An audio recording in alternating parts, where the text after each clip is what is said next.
right, listen. If you're playing white and don't know these, you're missing out on free wins. In this video, we're covering 6 deadly chess traps that have checkmated millions of players. These aren't just gimmicks. They come from real openings and can catch your opponent completely off guard. Let's jump in. All right, starting off, we have a fan favorite, the ICBM, or Intercontinental Ballistic Missile Trap. This comes after you start pawn up to e4, and black goes pawn to d5 here, the Scandinavian. By far, the most common move here is simply trading, but you are not going to trade. You're going to play a gambit with knight to f3.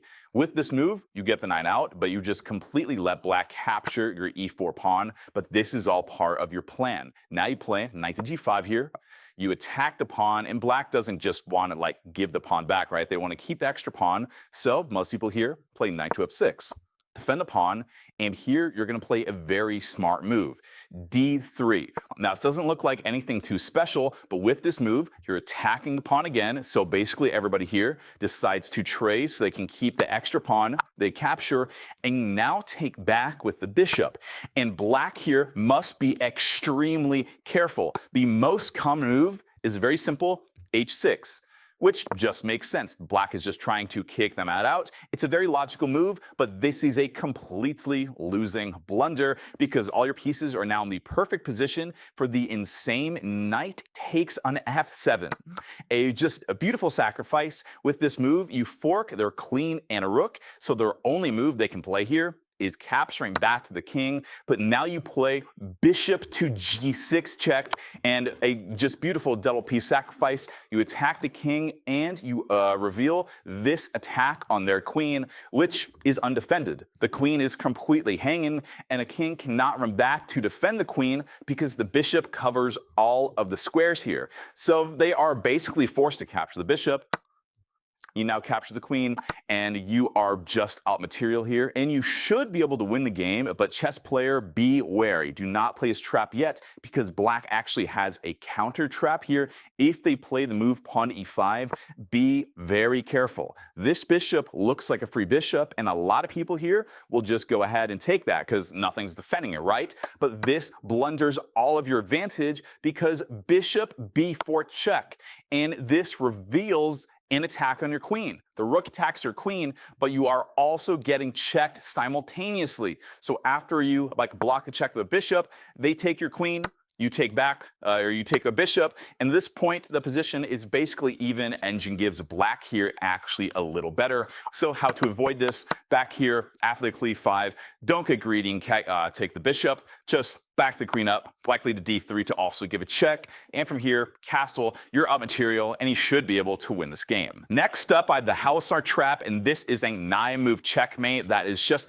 absolutely insane. There is a queen sacrifice here. First, you start with pawn to e4 once again. Black responds pawn to d5 to get another Scandinavian, but here we play d4. This is the Black Mardimer gambit, and once again, you sacrifice the e4 pawn, but here it is slightly different. Now, this pawn's hanging, just go ahead, moving that out and attack that pawn. Once again here, black doesn't just want to lose their one pawn advantage for no reason, so they're going to play knight to f6 here and just defend the pawn. And now you play the typical kind of gambit move, which is f3. You once again are attacking a pawn, threatening to recapture. So black wants to trade here, keep that one pawn advantage, so they capture. And the most common move here by far is taking back with the knight. But in this Halosar trap, you actually play something called the rider gambit with queen takes on f3 instead. Now, this is a lot more dangerous because you let black capture a second pawn on d4, and a lot of people are going to go ahead and capture that right up. So you're now down 2 pawns, but in return for that, you had a very aggressive position because here, you're going to go bishop e3, developing the spout, attacking their queen again, or not again, it's the first time, but after they slide their queen over, likely to b4, to attack this pawn. Here, you set the fantastic trap with long castles. With this move, you defend the pawn for a king, you open up this rook on this open file, which is going to be very important, but black here might think that you have simply blundered because they can play bishop to g4.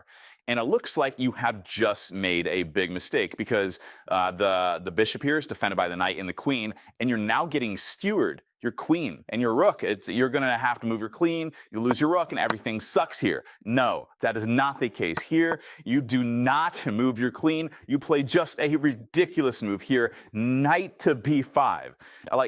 What a beautiful move, just on the complete other side of the board, but this is simply winning. Why? Well, what if black just takes your queen, like almost everybody in this position does? Well, now you have a beautiful checkmate, knight takes d7.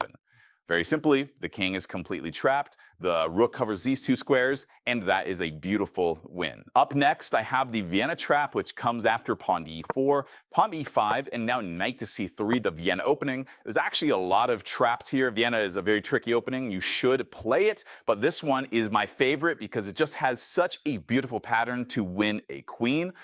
Move here. Knight to f6, black just gets her knight out, and you now play the very dangerous pawn to f4, the Vienna gambit. The reason this gambit is so dangerous is it's almost not like a gambit even, because if black captures, which the vast majority of people do, well, then you already have a better position because e5.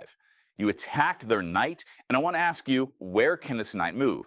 Can't move here because of our knight. They can't move here because of our queen, and only has one square left. Back to g8, which is just a depressing move because they have all their pieces are now back in the back rank. So most people try to move queen to e7 here, or not most people, but a lot of people do try to pin this pawn so we cannot capture.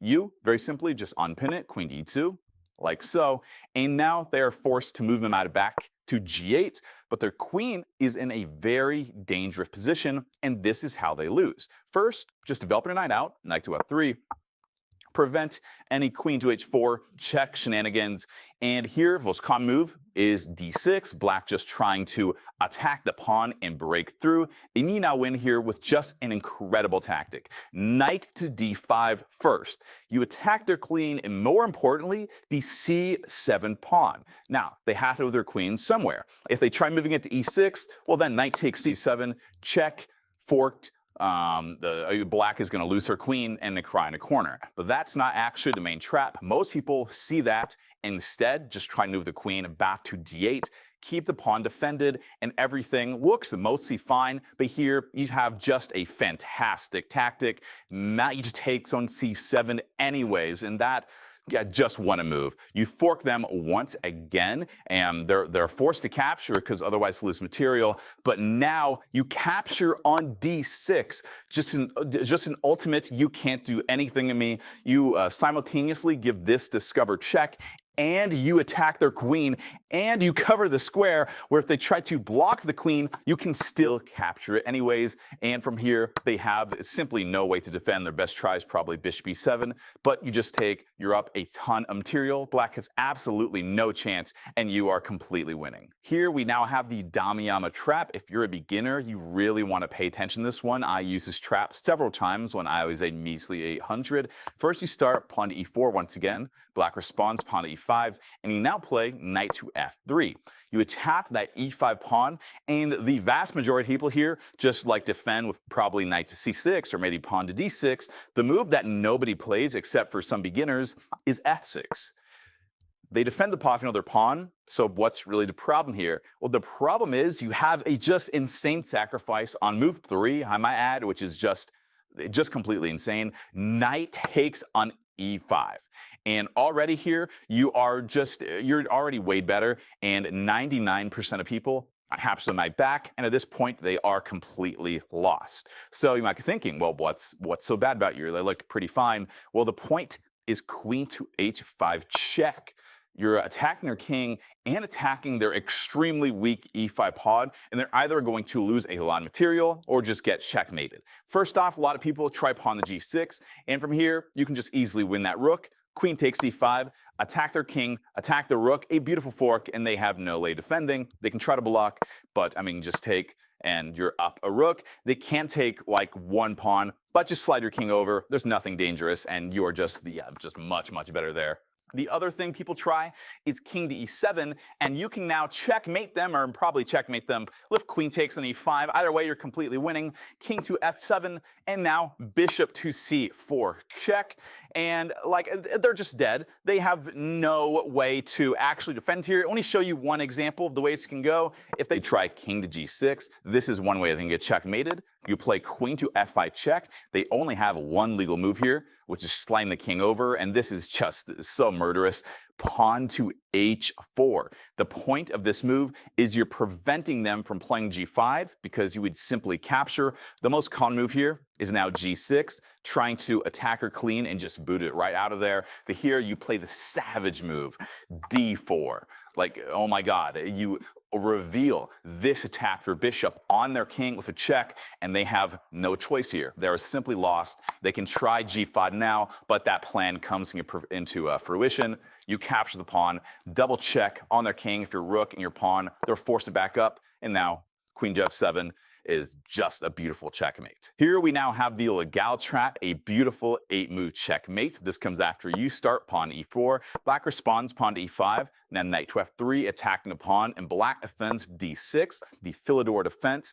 In here, you just develop your pieces very normally. Knight out to c3, black goes knight to c6, you move your bishop out to c4, and black moves their bishop out to g4. This is a very normal game so far, but it is not going to be for long. First, you play pawn to h3, attack that bishop right there, and if they back up to h5, which just seems like a very common move, it's the most common move here, just back the knight up, or back the bishop up to h5, keep the pin, they're now losing already. And the move here, if you don't know it, let me just shock you, because it is going to be completely insane, is knight takes on e5, which is just insane. You're losing the knight two ways, and you're losing clean, but yet everything is still winning for you. First off, they take your queen, bishop takes f7, check, king moves up, knight e5. Checkmate. But what? The pieces align perfectly, absolutely perfectly, to take away genuinely every single square from the king. Just incredible geometry here on the chessboard. But what if they don't take the queen? They can also take the knight, and let me show you, if they take that, you're actually still winning. If they take the pawn, you just take the bishop, thread and checkmate. You're up a pawn, you just have a better position. And they can also try knight takes, which is very dangerous, but you can still actually be better here, because after you take their bishop, or you take their bishop, they take your bishop. And it looks like here, you're just down a piece at the end of the day, and you're sad. But no, don't be sad, because you actually have queen b5 moving across the board. You get this fork right here, attacking their king, attacking their knight, and after they block, you just take and you're up a pawn. You're not like completely destroying them, but any trap where even if you don't get it, you are still better is a fantastic trap. And lastly, for the white pieces, I have the Leonhardt trap. This one really flies under the radar. It is going to be one of the most insane tactics you've seen in a long time. Here, you start pawn to e4, and black goes pawn to d5, once again to get a Scandinavian. And this time, you're actually going to trade. You take, black will take back the queen, and you now play knight to c3, very standard. You attack their queen with your knight. They slide over to a5, which is the main line. And here you actually play a very tricky gambit with pawn to b4. With this move, you attack their queen. Everybody here is going to accept it. And you now play knight to b5. This is a bit of a tricky move. You're attacking c7 with the following fork that black must defend against. And so everybody here, not everybody, the vast majority of people, queen to a5, just backing the queen up right to where it was a second ago, and they defend the pawn.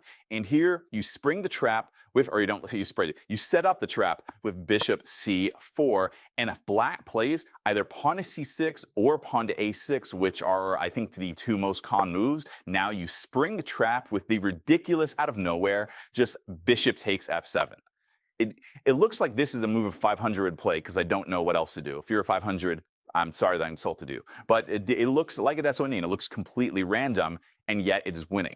Black captures back, and you now have queen to h5, and the idea here is you're attacking their king, and you set up this against their queen, and so if they just play a normal move, like pawn g6, knight here, knight d6, check, you attack their king, and you reveal this attack against their queen, and they have no choice here but a capture.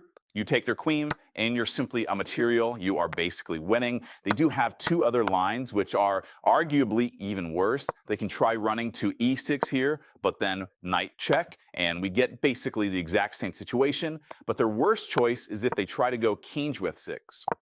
This is a little more dangerous because now we don't have any check with our knight, but we do have a check with our bishop.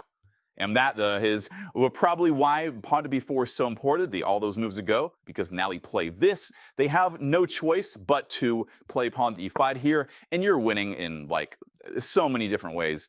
I'll show one way. You capture if your bishop, king must drop back, and now mate to c7. That rook in the corner is just dead, and you're also threatening queen d8 checkmate as well. Everything their position is exploding. They're completely lost. Top engine move is just sacrifice their queen, and yeah, you can see how this is just complete death for them. And just like that, another trap, another victim. If you enjoyed this and want more deadly ideas to catch your opponents off guard, make sure to subscribe and stick around. This is Silent Check, where one move changes everything. See you in the next one.